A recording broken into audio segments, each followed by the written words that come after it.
A29. Apa kalian dapat informasi Anaya? Sean pun memasak dibantu oleh Siti. Mereka masak menu yang mudah-mudah saja. Mas ini tinggal ngasih garam sama penyedap aja ya. Siti mau lanjut kerjaan Siti dulu yang masih banyak, ucap Siti. Oke kalau cuma masukin garam sama penyedap aja mah aku bisa, ucap Sean. Ini garam dan ini penyedapnya. Ingat mas ngasih garam sama penyedapnya jangan banyak-banyak ya, secukupnya aja dan jangan lupa dicicip dulu ya, ucap Siti. Oke kamu tenang aja gak udah khawatir aku bisa kok, ucap Sean. Siti pun meninggalkan Sean sendiri di dapur. Oke sekarang kita masukin garamnya setengah sendok teh dan penyedap setengah sendok teh. Setelah itu aduk-aduk dan saatnya mencicipi, ucap Sean yang mengambil centong untuk mencicipi masakannya. Sepertinya masih kurang asin sedikit, ucap Sean yang menambahkan setengah sendok teh lagi garam. Namun Sean mencicipi kuah yang ada di centong yang ia pengang. Kok masih kurang asin ya padahal sudah aku tambahin, bingung Sean. Apa aku tambahin aja sedikit lagi ya, ucap Sean yang menambahkan garam lagi setengah sendok teh ke dalam panci. Sean pun mencicipi lagi kuahnya namun yang dicicipi oleh Sean kuah yang ada di centongnya lagi.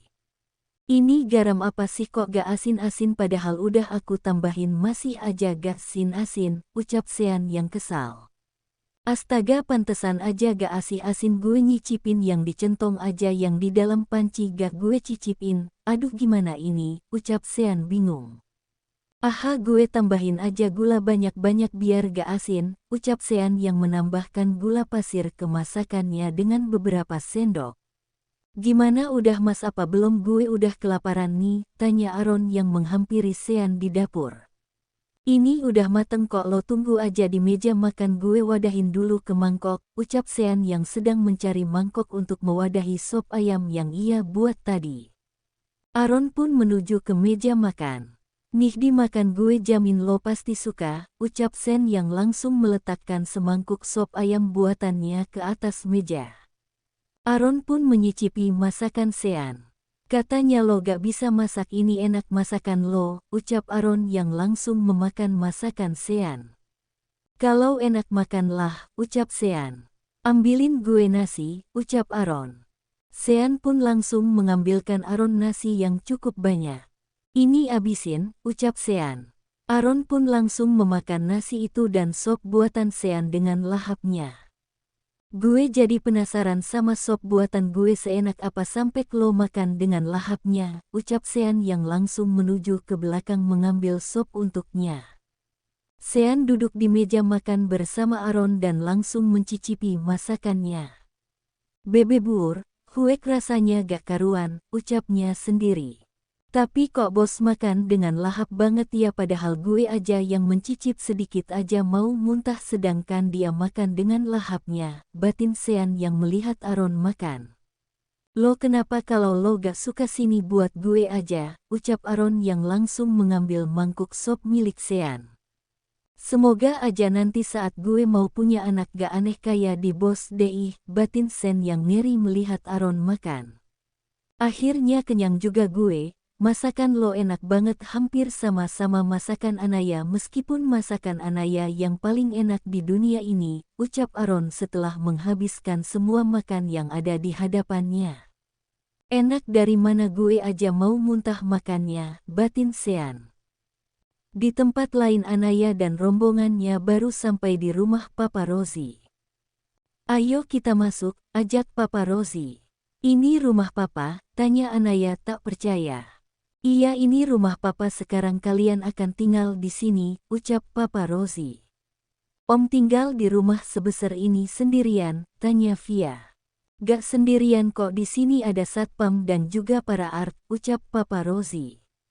Ya sama aja sendirian om kan mereka di sini buat kerja, om pasti kesepian di rumah yang sangat besar ini, ucap Via. Ya sekarang kan udah gak kesepian lagi sudah ada kalian yang menemani om dan dia akan bertambah cucu-cucu om nanti, ucap Papa Rosie. Ya kan sekarang maksud aku tuh dulunya om, ucap Via. Via kamu ini cerewet banget sih, ucap Ibu Lastri pada Via. Ibu aku kan cuma penasaran aja, ucap Via.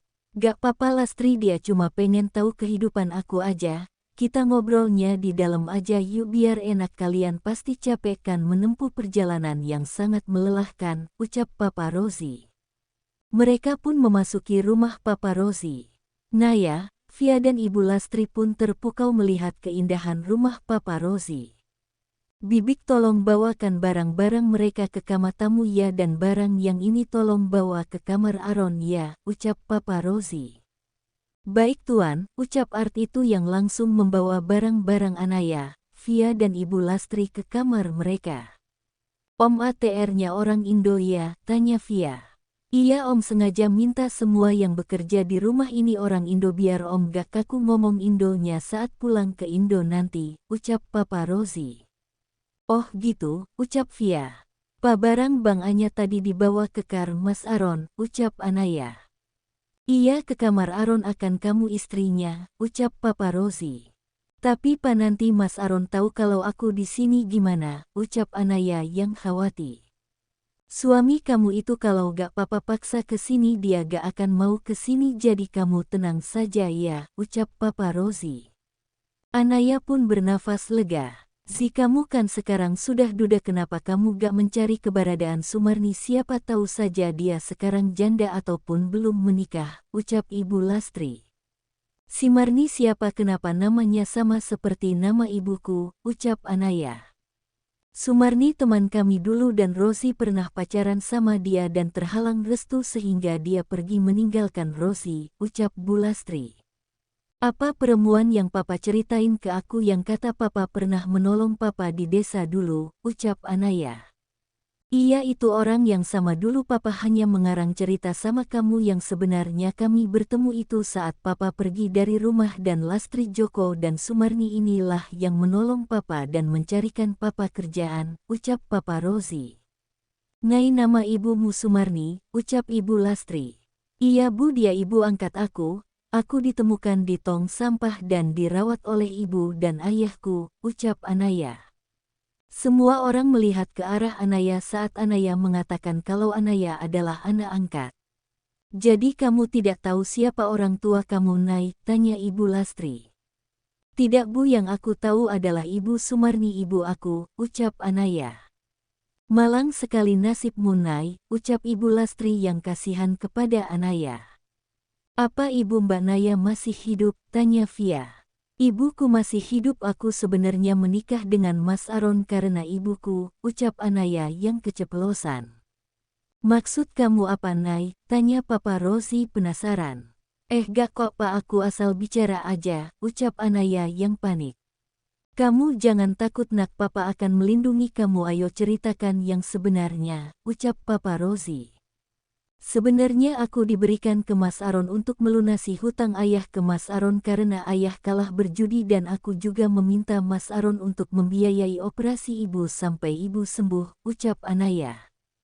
Pantas saja saat Aaron papa suruh dia menikah dia langsung menyanggupinya, ternyata ada kamu. Terus bagaimana nasib ibumu setelah kamu menikah dengan Aaron, ucap Papa Rosie. Aku belum pernah bertemu dengan ibuku lagi setelah menikah dengan Mas Aaron. Aku pernah mendengar kabar dari temanku kalau ibuku sudah bisa berjalan kembali namun belum sepenuhnya pulih. Dia menyuruhku untuk menemuinya tapi aku belum sempat menemuinya, ucap Anaya sambil menangis mengingat ibunya. Bu Lastri langsung memeluk Anaya dan mengelus kepala Anaya yang dibalut jilbab. Apa kamu mau bertemu dengan ibumu, ucap Papa Rosie. Mau, tapi aku takut ayah akan mengadukan kepada Mas Aaron kalau aku di sini, ucap Anaya. Tidak akan, nanti papa akan menyuruh detektif untuk mencari informasi tentang ibumu, ucap Papa Rosie. Terima kasih Pak, ucap Anaya. Sama-sama, sebaiknya kalian masuklah ke kamar untuk istirahat, kalian pasti lelah. Oh ya Nai, besok akan ada orang yang meminta foto ibumu, kamu kasih saja ya. Tidak, udah menunggu papa, kemungkinan papa besok banyak kerjaan di kantor, ucap Papa Rosie. Baik Pak, ucap Anaya. Mbak Anya yang sabar ya, sekarang ada aku dan ibu yang jadi keluarga Mbak, ucap Via. Iya Nay, kamu jangan sungkan sama ibu, anggap saja ibu ini ibu kandung kamu juga ya, ucap Ibu Lastri. Terima kasih, ucap Anaya sambil memeluk Ibu Lastri dan Via. Ayo sekarang kita istirahat dulu, ajak Ibu Lastri. Ayo, oh ya Om, kamar aku dan ibu mana ya, tanya Via. Wati, panggil Papa Rozi kepada Artnya. Ya Tuan, ucap Wati baru datang dari arah dapur.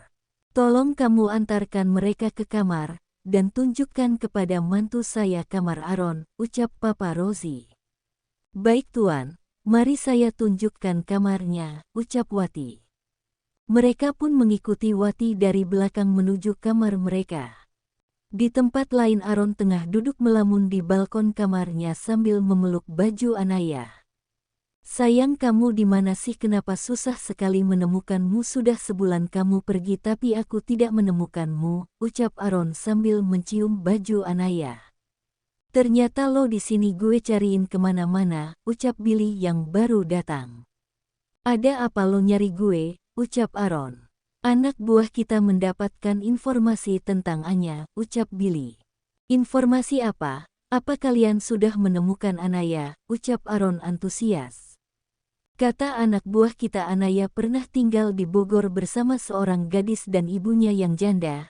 Anaya dan gadis itu sempat berjualan selama 2 minggu, setelah itu mereka pergi meninggalkan rumahnya entah kemana, bahkan warga di sana pun tidak tahu kapan mereka pergi. Perkiraan warga mereka pergi di malam hari, ucap Billy.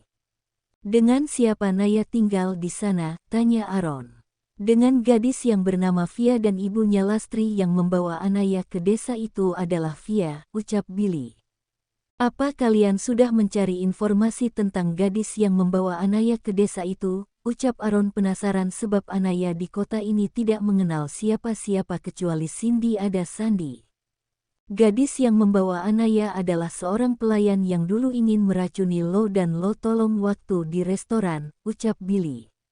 Apa jangan-jangan mereka tertangkap oleh Bastian, ucap Aron. Maksud lo cewek yang lo tolong itu tertangkap oleh Bastian, ucap Billy. Bisa jadi sebab Bastian memang sedang mencari perempuan itu yang gagal bunuh gue, ucap Aron.